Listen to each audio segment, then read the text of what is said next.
সকালবেলা ঘুম থেকে উঠে এমন এক কাপ গরম চা হাতে পেলে কার না ভালো লাগে বলেন তো আপনারা। আর সেই চায়ের সাথে চায়ের আড্ডাতে যদি থাকে সব আপনজনেরা তাহলে তো কোনো কথাই নেই। চায়ের আড্ডাটা জমে একদম ক্ষীর।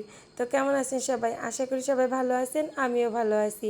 মাগুরাতে শেষের দিনটা আমি কি করলাম তার সবটাই আপনাদের সাথে এই ভিডিওটির মাধ্যমে শেয়ার করলাম। তো ওই পাশে তো সবাই আমরা চা খেতে ব্যস্ত, আর এইদিকে আমার বোনটার কী অবস্থা দেখুন। তার মনে হয় প্রচণ্ড গরমে একটু মাথায় সমস্যা হয়েছে, তা না হলে কি আর এমন কাজ কেউ করে।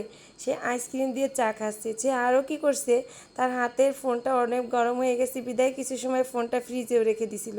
তো সব কিছু মিলিয়ে মনে হয় আমার বোনটার মাথাটা গরমে গেছে। তো যাই হোক, চা খাওয়া শেষ করলাম আর তারপরে আমি একটু গ্রামে ঘুরতে বের হইলাম। গ্রাম তো আমার অনেক ভালো লাগে, আমি গ্রামে গেলে ঘরে বসে থাকতে পারি না, গ্রাম আমার ঘুরতেই হবে। এই উঠানে এই যে শিমুলের তুলা রোদে দেওয়া ছিল, এটা দেখে তো আমার এত ভালো লাগলো। আর সামনেই এই যে গাছটা ভর্তি ফুল ফুটে আছে, একটা ফুল ছিঁড়ে কানে না দিয়ে আর পারলাম না।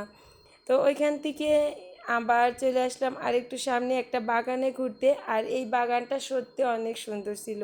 তো বাগানে এসে অনেকগুলো ছবি তুললাম, অনেকগুলো ভিডিও বানালাম।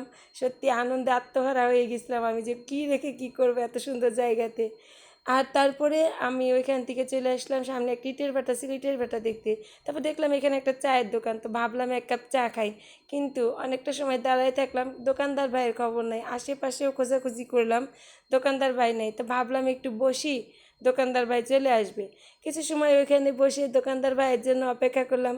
উনিও আর আসলো না, আমারও আর চা খাওয়া হইলো না।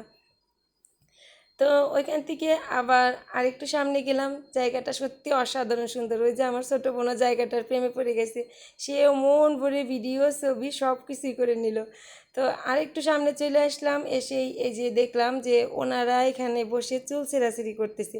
আসলে ওনাদের নিজেদের মাথার চুল না, আমরা ফেরিওয়ালা ভাইদের কাছে আমাদের যে মাথার চুলগুলো বিক্রি করে দিই, তো ওই চুলগুলোই ওনারা খুব যত্ন সহকারে ছাড়াচ্ছে। তো ওনাদের সাথে কিছু সময় গল্প করলাম, আর তারপর এখান থেকে চলে আসলাম। আর এসে এই যে দেখলাম এই যে সামনে এখানে কি সুন্দর মা তার বাচ্চাদেরকে নিয়ে ঘুরে ঘুরে খাবার খাচ্ছে। এরকম সুন্দর দৃশ্য শুধু গ্রামে গেলেই দেখা যায়। তো আর এরপরে আবার এই যে ওনার সাথে আমার দেখা হইলো, ওনাকে যে এত করে আমি বললাম আমি অর্পি দাস, আসুন আমরা একটা সেলফি নিই। উনি আমার সাথে একটা সেলফি নিলই না। অনেক করে বোঝালাম আসুন আমরা একটা সেলফি নিই, আমি অর্পি দাস, শুনলই না। কী করবার, মন খারাপ হয়ে গেল আমার, উনি আমার সাথে সেলফি নিল না।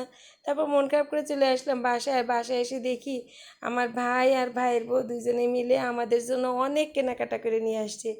তো সবাই মিলে একসাথে বসে কি কেনাকাটা করে নিয়ে আসছি কী কী সবটা দেখলাম। আর তারপর তো বিকেল হয়ে গেল। আর বিকেলবেলা এই যে আমাদের পাখি তার মামার কোলে বসে মামা ভাত খেতে বসলো। কারণ গত কিছুদিন আগে তার মুখে ভাতের অনুষ্ঠান ছিল, আর মুখে ভাত হবার পরে মামা বাড়িতে মামা ভাত খেতে হয়। তো এই যে যখন চলে যাবে, চলে যাওয়ার সময় তার মামা তাকে কোলে নিয়ে যে মামা ভাত খাইয়ে দিল। প্রথমে খেতে চায় না, তারপরে সুন্দর মতো খেয়ে নিল। আর এরপর তো সবাই যে যার বাড়িতে ফিরে যাবার পালা। আর আসলে যখন আমরা কোথাও বেড়াইতে যাই তখন কত আনন্দ লাগে, কত কি প্ল্যানিং থাকে, যাব কি করব, কত কিছু থাকে। কিন্তু যাবার পরে আনন্দর দিন কয়টা যে কিভাবে পার হয়ে যায় সত্যি বোঝা যায় না। আমাদের বাচ্চাদেরও মন খারাপ হয়ে গেছিলো, ওরাও গ্রামে যে অনেক আনন্দ করছে, আমরা বড়রাও যেমন আনন্দ করছি তেমন বাচ্চারাও অনেক আনন্দ করছে।